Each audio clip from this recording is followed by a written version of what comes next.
Bossed up, man. Fuck safe, bro. Damn, Jake Sam. Yeah. Bossed up, man. My own fuck safe route.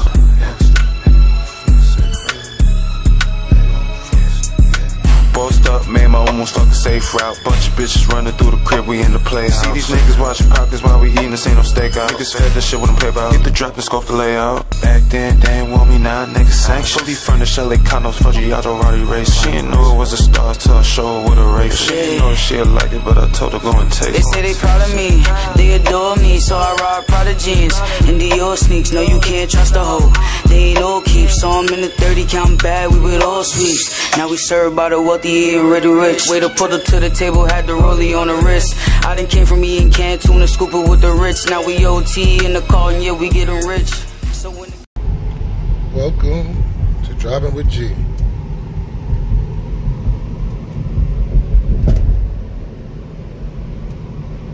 So today we in the 2018 X1 28i xDrive. Now, I've been driving this car for a week, and I have to say, I like it, especially for New York City, where I'm at. Now, I don't know how much more you can really ask out of a commuter car. I mean, it does everything you need it to do. Gives great gas mileage. Compared to the 3 Series of this year, that would be the 2018 330, it's only 2 mpg city and 2 mpg highway less than it's rated for. And frankly, that's about all the difference you're gonna see. The interior, I would say, has about the same size as a 3 Series, but with a lot more headroom, obviously. And that headroom also translates to the trunk. See, they give you a little deck lid, and you can even fit stuff on top. You can take it out, stuff things from the bottom of the trunk to the top of the roof, which gives you more space than a comparable 3 Series or 3 Series Estate or hatchback or whatever you want to call it, 5-door. So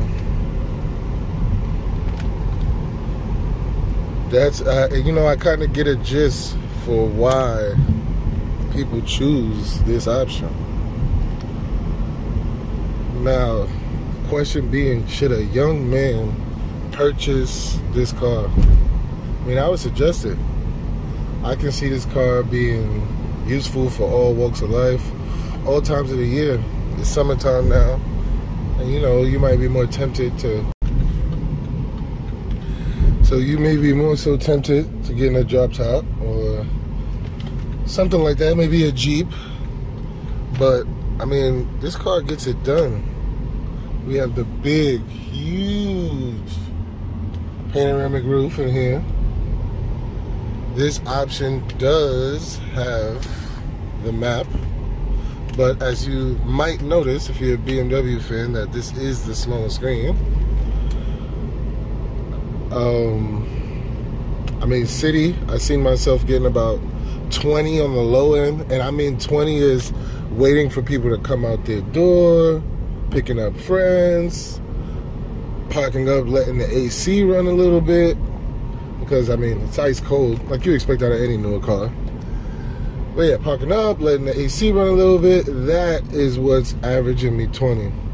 Now, we could give it a check here on a 600-mile trip. So now we could take a little look on the whole 600 miles. I'm averaging 22 miles to the gallon. That's city and highway, and we're talking New York City, which is one of the most congested.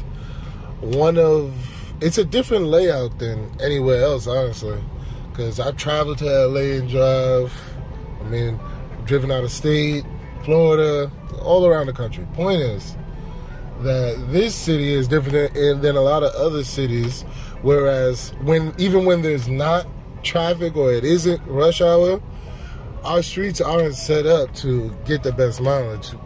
You know, we have streets, speed limit is 25, whereas somewhere like Miami or LA, you're averaging 30 to 40 miles an hour on a regular street. Shit, even in New Jersey, they have 40, 50 mile an hour main throughways, whereas that's not really the case in New York City. To get anywhere, you have to kind of take the normal streets and not so much the highway or the throughway to be able to do those high speeds, 40, 50. So if you're in another region, I can almost guarantee that you will see better mileage if you're trying to. So this car has a bunch of features that I enjoy. It's optioned with a nice 18-inch wheel package with a Y-spoke design, so, you know, very BMW-esque, harkening back to the history of rim design and BMW. Go to our menu here and see that today I'm averaging 21.4 according to the computer. I'm going all of computer specs. I'm not calculating it on my own. Yeah, media connectivity is totally fine. Pretty much simple. I did not have my USB wire. I only had my Type-C wire. So I did not check if this had CarPlay, whether it's Apple or Android Auto. I like my vehicle function here. We've got efficient dynamics is kind of pointless, but we can go back. Sport displays, you know, everybody loves those. But here's a little one I like: vehicle surroundings. And if you look, it's giving you details on tire temperature as well as PSI. And I think it's useful information, especially if, which was the case when I got the rental, the pressures were all off, so I had to go and correct them. And I was able to gauge how hot the tires were by going to the screen and seeing the temperature of the tires. So I think that was a great addition to this car. I don't know when they added it, but it's really nice. I also noticed that with the coolant gauge here, if you go to it and let it go, then you actually get your temperature reading between hot and cold. Not really a numbered reading, but it's good enough. I mean, as cars get newer, people care less and less about the details of, you know, checking your oil yourself, checking your coolant yourself. So I guess this car noticed the trend and appeased to that crowd. And the crowd for this car, I mean, let's be honest, it's a lot of women buying this car. A woman owns this car. So saying that to say that a lot of women, not all, just rather not be concerned with the details and the nuances of making sure your cars run correctly. Rather, the car just tell them. So I think that's pretty cool, and it's knowing your market. Now, my favorite mode in this car is Eco Pro. Sport is cool, but honestly, this car doesn't have the adaptive suspension. So Sport is just gonna be pretty much a transmission and throttle response change, rather than, let's say, an M car where you put it in sport mode and it actually affects a few more features. The brakes are adequate, but you learn quickly that there are a lot of electronic functions that are linked to the brake pedal. And you can kind of feel that as you stop, and you kind of got to get used to it. For example, Eco Pro shuts off at a stop. You know, if you want to save gas, it's going to use that feature for you. So when you do stop, you'll kind of feel in the pedal where you need to stop to make it shut off, and where you don't press any further to let the car kind of roll. Maybe if you're coming to a stop, as you can see, it's shut off right there. And it's like a certain area of where you would depress the pedal that it does that. And I'm pretty sure that makes a brake job on this a little more complicated than normal. But I'm sure it's not that much more complicated as well.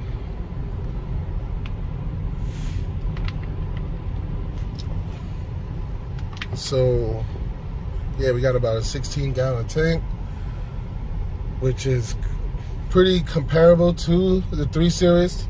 So this is, for all intents and purposes, a 3 Series with a raised roof, a 3 Series Estate with a raised roof, and yeah, that's pretty much it. Now, one thing that I also like, which I hope I get a chance to show you guys, is the trunk area. Now, I noticed I did not see a spare, but where a spare would normally go is being used for just additional space, and I think that's really cool, because you can have your knickknacks stuffed in the bottom of the trunk floor, and then whatever you really want to carry, your coolers, your beach chairs, XYZ, can fit on the main level. The trunk is, I don't know if they engineered it for American coolers, but I would say your standard about 2 foot, maybe 2 foot cooler.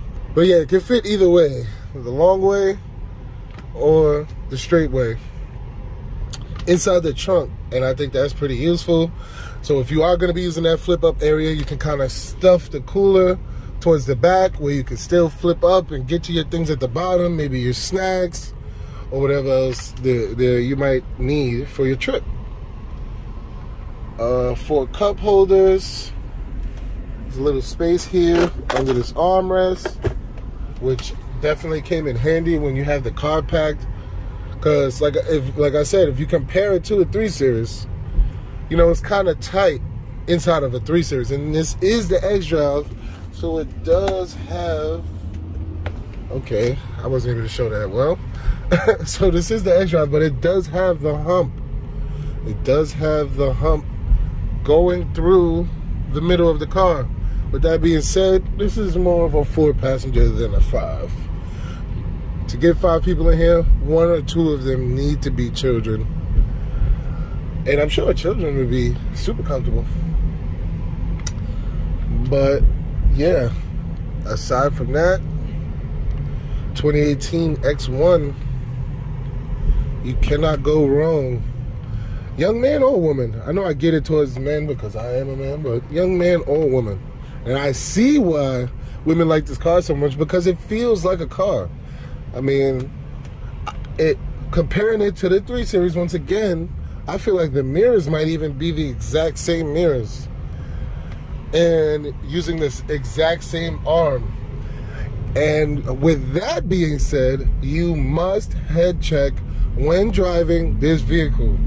If you are going to change a lane, you need to head check. It is set up like a car, but the size is still an SUV. So, with that being said, you're not as close to the ground as you might be, and you can't see everything out of this mirror.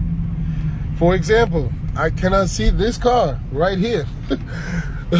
Perfect example. So, you need to head check in this vehicle. There's no way around it. 2018 X1. I'm trying to think if I'm missing anything. I mean, it's not much to say. This car is kind of basic. Has the regular hi-fi system. I don't even see Harman Kardon placed. And I think they even had Bang & Olufsen options this year. Not exactly sure on that. I said Burmester, that's Mercedes. So, yeah, this is kind of the base with the speaker package. I noticed that on Eco Pro, that plus mileage thing there, it kind of is just telling you how long the car has coasted. And because coasting is when you would gain extra miles, right? So I think it just kind of tells you that. And over a full 3/4 of a tank, because I think by a quarter tank everybody should be looking for gas. That should just be a general rule. But over a full 3/4 of a tank, I got to about 10.5. And since I just refueled, I think it resets anytime you refuel. So I didn't fill the car up, but it still reset the mileage. So that's something to note as well with the Eco Pro mode. Back here, a lot of information about your vehicle. I mean, owner's manual, technology in action. You get a vehicle status screen. You can see PSI, engine oil, check your controls, service if you need it.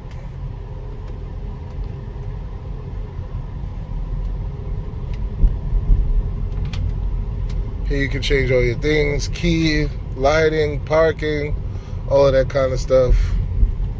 Configure Eco Pro, but if I went in there before, I don't think there's many options to give you. Well, let's check again while I got you guys here. Configure Eco Pro. Yeah, it's just a speed warning at 75. Eco Pro climate control and closing. So it's like, maybe you can turn those things off, but wouldn't that defeat the purpose, right? Like, that is what Eco Pro does in this car. So deleting that, I mean, I will say that if you took off these two things, you would still have the transmission response change. Because and that's one thing I do like about this car, is that Eco Pro is a big difference from Comfort, which also is a difference from Sport. Maybe Comfort and Sport, not so big of a jump, because they can't give you much more than that. Because Comfort is way more responsive, and the car doesn't cut off at lights, and it doesn't cut off, and it doesn't coast for you. But definitely way more responsive in Comfort than Eco, and sometimes that can be an issue.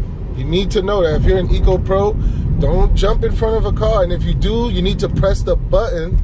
And if you know what button I'm talking about, if you're a fanboy, but it's the button at the bottom of your accelerator. Well, in this car, it is a gas pedal, but somebody, this car will not have that giddy up in Eco Pro. You need to have it, or make sure you're in Sport or Comfort. Comfort kind of accommodates to how you press your foot. So if you use your foot very lightly, then the car will respond lightly. If you use your foot heavy, then the car will respond that way. So yeah, great car. I don't know what else to ask for, and I can't think of any much more to add. And I will be using Eco Pro. You see what I'm dealing with.